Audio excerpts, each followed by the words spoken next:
Salut, c'est Rami, c'est encore moi. On est,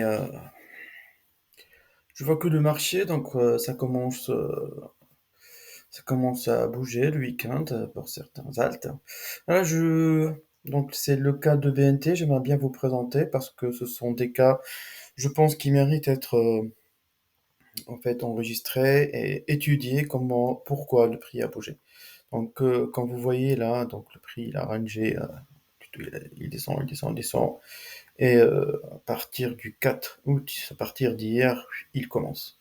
Alors, donc le même principe, hein, à la hausse ou à la baisse, on va commencer à étudier cette bougie. En fait, ça, donc tout ça. Euh, donc, c'est pas très difficile, mais il faut faire attention et il faut gérer le risque. Il y a toujours un risque qu'on se trompe, hein. Donc, quelqu'un il dit il se trompe pas, bah, il a tort. Alors, comme d'habitude, en fait, la vidéo que j'ai fait sur comment détecter la volatilité, là vous avez un exemple type. C'est comme l'exemple que j'ai présenté sur Baikou. Donc, regardez cette bougie. Donc, le volume par rapport à la SEC 0,32 et d'un seul coup, cette bougie baissière qui est un volume qui fait un x10, hein, un rapport qui fait x10, et d'un seul coup, une volume, donc une bougie baissière, ouverture, clôture, mais là-dedans, on voit bien que il n'y a pas de vendeurs, plutôt que des acheteurs au niveau des asques. Vous le voyez très bien avec un delta volume, avec un delta volume qui est nettement supérieur à une session delta qui diminue par rapport à celle-là. C'est la bougie dernière. Donc, forte probabilité qu'à ce niveau-là, quand on voit ça avec auction, un finijet qui se dessine, un rapport entre les asques, voire un rapport, il est à 30. Ça, donc ça nous donne donc l'information qu'à partir de ce prix-là, il y a une forte probabilité qu'on peut acheter. Par exemple, on met notre stop loss ici. Donc, par exemple, on regarde cette bougie, celle-là. Qu'est-ce qu'on a? Voilà, exemple, voilà. L'exemple type, donc deux fois les vendeurs qui sont fait piéger. Donc, on voit très bien le cluster, il n'est pas dans le corps de la bougie, mais par contre, il est en bas. Donc, moi, je m'intéresse surtout à ce genre de bougie et on voit bien les bits qui sont supérieurs aux asks, mais ils sont où les vendeurs? Ils sont tout en bas. Ils croient que c'est bon. On les a piégés, on dit c'est bon, Bancor, BNT, il va chuter. Et ben, bien au contraire, la bougie, celle d'après, on voit très bien, on regarde bien que la delta change elle est nettement supérieure, donc peut-être un test potentiel. Donc un deuxième test ici, un deuxième test avec des as qui sont des bits plutôt qui sont inférieurs à cette bougie-là. Et donc là 8000, on est à 10 000. Donc une tentative, il tente.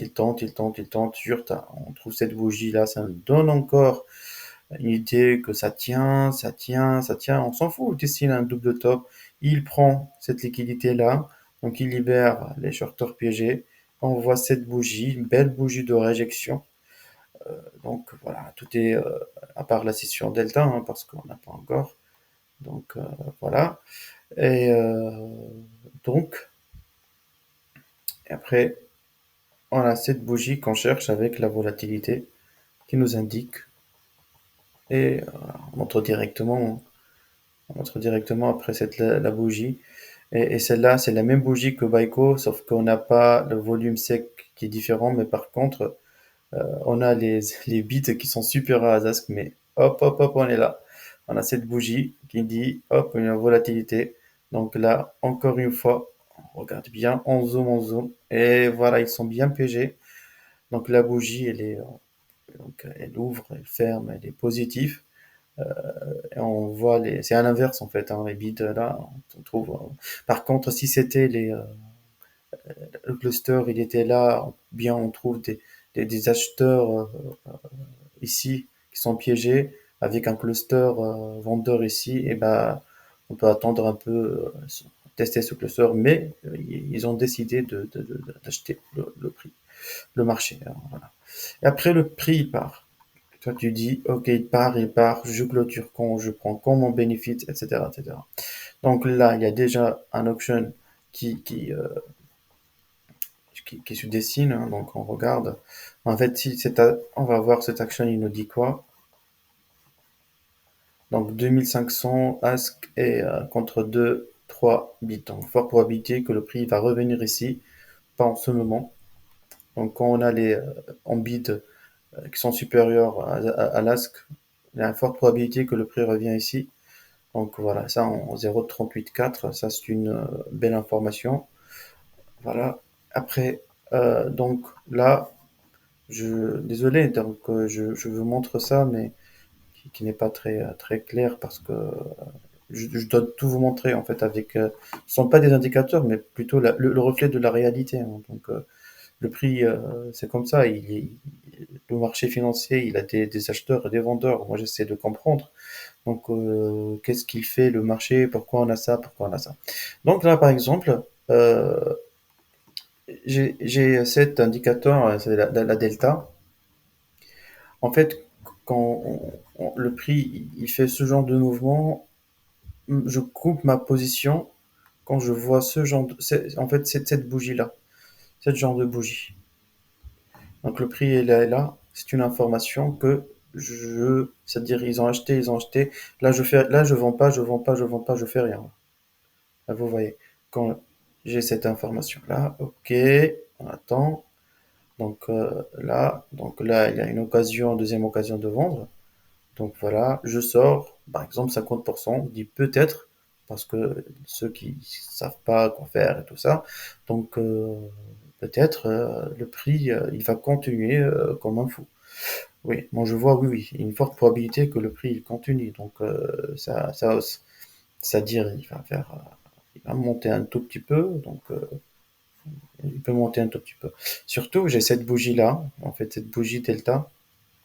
Donc, cette bougie qui me donne l'information, il y a un épuisement à ce temps donc des acheteurs. Donc, il y a une forte probabilité que le prix il chute, il descend un tout petit peu. Tester là, donc ça c'est un autre bloc à partir de prix quelle partie, ou bien tester le 0,38. Je trouve c'est un peu donc je vois là, il accumule, il fait sa manipulation, là, et il monte. Donc ça, ce sont des idées. Donc, mais voilà, ce que je vous ai montré, donc ça, une autre fois, comment on détecte la volatilité, et aussi comment gagner plus, ne pas sortir tard du marché, ne pas vendre ici, par exemple, tu fais 2%, je sais pas, tu fais la 10%, mais ici, t'as rien. T'as rien qui te dit, rien ici, regardez la delta. Tout est full, en fait. Voilà.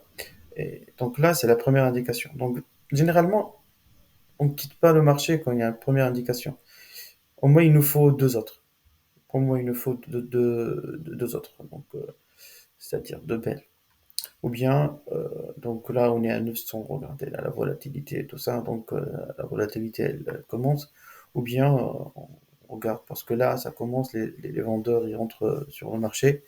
Et donc, vu qu'il commence, on fera bien. Là, donc, certains ils sont piégés ici, mais bon, il n'y a pas beaucoup de piégés, des vendeurs. Donc voilà. Moi, quand je vois le prix, il monte, et il fait ça avec cumulatif delta aussi qui devient tout rouge. C'est-à-dire pour moi ça, c'est-à-dire ils vendent, ils vendent, ils vendent. Et je compare, par exemple, celle-là, on est la max, elle a combien? 5 millions quelques. Et là, on est donc, moi, ce que j'aimerais voir, donc à moins 1000, c'est-à-dire moins 5000, mais le prix il n'arrive pas à chuter, c'est-à-dire tout ça, c'est une réaccumulation pour faire bouger le prix vers le haut. Donc, et à l'inverse, par exemple, si on est baissier et le prix, c'est-à-dire on baisse, si on inverse et on fait ça, et le prix en fait n'arrive pas à bouger, c'est-à-dire il y a une continuité baissière. Et là, c'est tout à fait le contraire.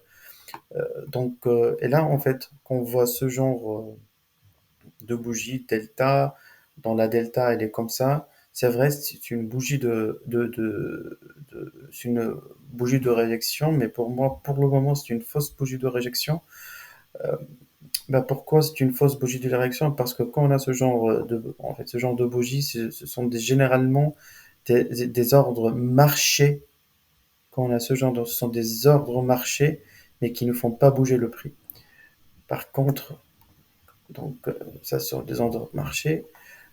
Et là, par exemple, c'est une bougie, au contraire, la totalité, presque, hein, 75% ordre marché, donc voilà, qui font bouger le prix. Et après ça, sont des ordres limites. Ça, sont des ordres limites quand c'est full. Donc là, ce sont des ordres limites de vente qui ont été exécutés. Donc voilà. Donc c'est comme ça. Il faut comprendre. Je vais vous expliquer voilà, petit à petit comment on voit les ordres marchés, parce que les ordres marchés sont eux qui font bouger le prix. Les ordres limites, ils absorbent le marché, soit la hausse, soit la baisse. Voilà. Bon, j'espère que cette plutôt cette vidéo, vous a plu. Voilà, généralement, commence, ouais, ça commence là, par exemple. Ah non, delta volume qui, ah oui, qui prend un autre élan. Ouais, qui prend un autre élan, donc là, ce sont des ordres de marché qui se mettent là. C'est pourquoi la bougie elle est pleine, la bougie delta. Et après, s'il y a tant de volume, tant de volume acheteur, mais on n'arrive pas, en tout cas, ça casse. Parce que si on regarde, ça c'est en 30 minutes, oui, donc possible, donc on range un peu, peut-être une mèche possible, mais bon, voilà. Là, pour BNT, on va chercher on va, le prix va bouger vers le nord, si vous voulez. Donc voilà, voilà, comment ne pas quitter un trade, pourquoi ne pas le quitter. Donc on regarde bien, il est revenu sur un auction, un filet weekly, celle-là, cette bougie. Donc, je diminue, hop, je diminue. Ouais. Alors, pour comprendre pourquoi il est revenu, on zoome pour voir les asks et les bids. Ah, voilà. Quand je vous dis, si on a un auction, un finished auction, donc en bas, par exemple, en haut, et en haut, on a les asks qui sont plutôt oui. Donc là, il a testé quand on a les bids super asks, c'est-à-dire une forte résistance. Donc là, dans ce cas, il libère ça, il a un grand potentiel de chuter encore. Et si par exemple, je fais un... Attends, je dois mettre plus de data pour voir en weekly, ça donne quoi à chaque fois? Voilà. En fait, pour que le prix revienne vers le haut, il faut que en fait les asks soient supérieurs au bid. Donc là, on va voir ce que ça va donner. Celle-là, 232, 816.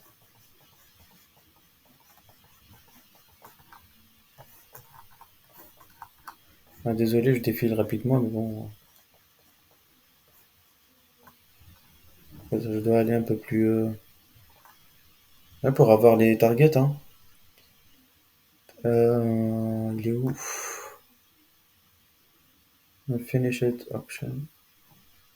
Je dois mettre 1000 alors.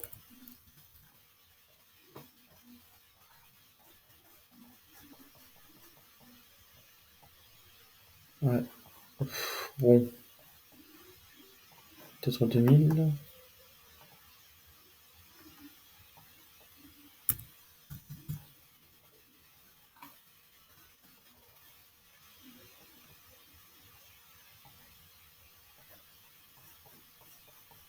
fait.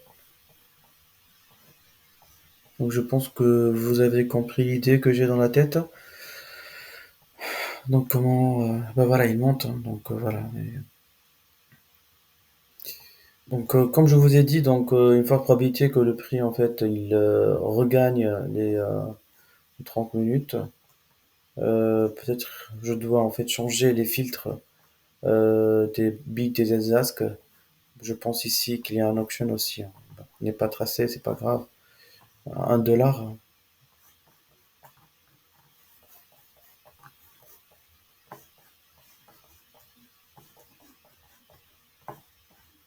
Ouais, exactement. C'est ça. C'est 110. On le voit très bien. Il y a ça. 110 par 110 en ask, 0 en bid.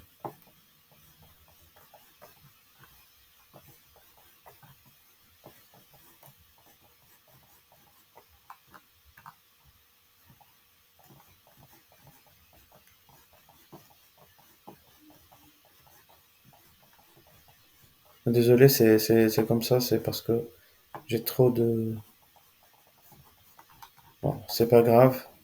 On le tient. On le tient. On le tient. Ouais. Probabilité 1 $. C'est jouable. C'est jouable. Allez, 1 $, même plus, hein.